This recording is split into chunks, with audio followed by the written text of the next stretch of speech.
Hello, and welcome to Let's Talk Climate, a weekly webcast series from ecoAmerica featuring dynamic discussions with local and national leaders. We offer diverse perspectives and bring forth the latest thinking and best practices for building public support and political resolve for equitable climate solutions in the U.S. Please engage with us online using the hashtag Let's Talk Climate.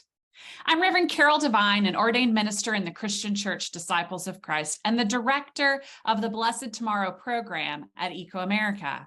I'm joining you today from my home in Lexington, Kentucky, on the traditional lands of the Shawnee people who were forced off their land through national programs and policies, are now part of the Eastern Shawnee tribes in Oklahoma.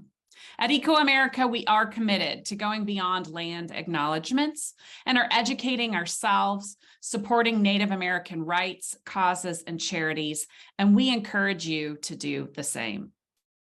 I'm joined today and so honored to be with Stephanie Bowman of Mothers Out Front. Stephanie is a mother, an aunt, and a mama bear to all children.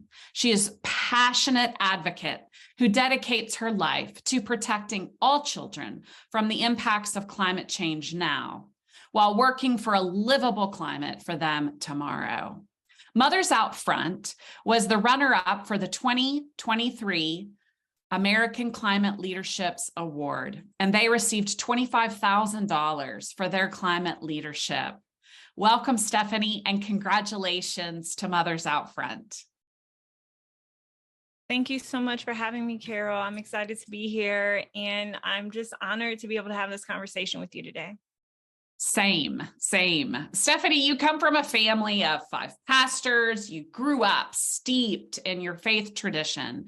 Since you were 14 years old, you have worked and advocated for justice for all people, particularly the most vulnerable. How has your faith influenced your path that has led you to work for climate justice now? This is such a big question. In my family, I would say faith. Faith in my family has always been about service. Identifying needs, coming up with solutions. I will name my grandmothers. My grandmother Ruth and my grandmother Clara really process faith differently.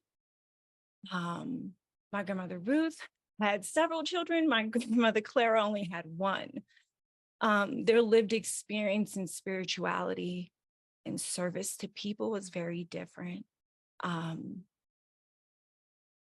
I have such a unique experience to faith and religion because I went to a Baptist elementary school, a Lutheran middle school, and a Catholic high school. So by the time I was in my early adolescence, I had all these different intersections and how things were the same, and also how they very much were different, right? And also the unique way that independent women showed up in faith and how that can be processed as maybe not being faithful or pushing, the idea of women's liberation. And so my grandmothers processed that differently. My grandmother Ruth would dress head to toe with jewels and great prints and always showed up in church looking her very best, and all of her children were required and grandchildren were required to do the same. We were required to do service, to feed the homeless, to pack gifts, to pack food, to deliver things. It was without question. And it was no conversation. Whereas I would say my grandmother Clara processed service in an artistic way. And she often viewed it as we all have a unique way we give service, and uniformity is not justice. Wow, and so I've always beautiful.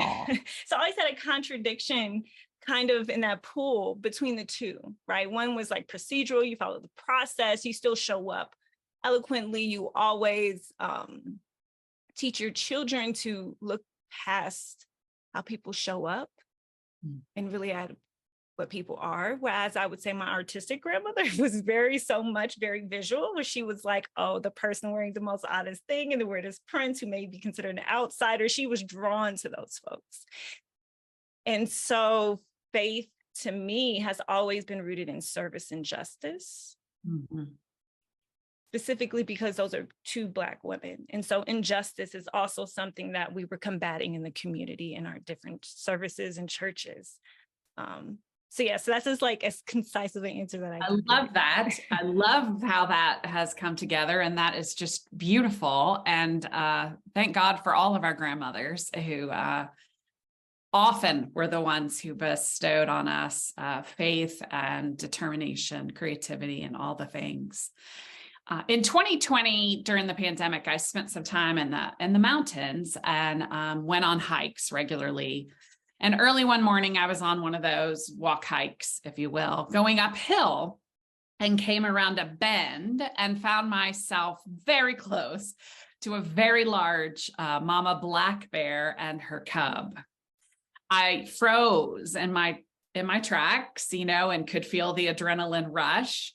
And she had not a big growl, but a low, like rumbling growl in her throat. And so I just tried to communicate to her through my mind, this all you, mama, I don't mean any harm, while slowly, walking backwards. But it just reminded me once I came down the hill of why it is we say that whole mama bear thing, right? That feeling, or we see mothers who are in action to protect their children and all children. And climate is impacting very much the physical, mental, and spiritual health of our children right now, and is threatening their future. How does Mothers Out Front use that collective power of so many mama bears toward climate solutions?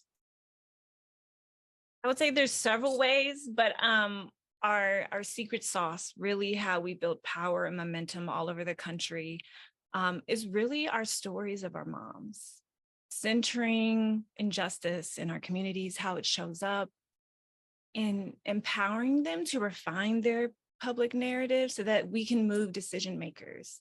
And often that involves very vulnerable conversations, conversations where we are identifying maybe realizations that they had on the health impacts of their family, right, as we're going through it. And so it often gets a little raw, but that is where the uncomfort lies. And that's also where justice lies, is us using these raw narratives in order to push decision makers to give our children what they deserve, give our communities what they deserve, our schools what they deserve.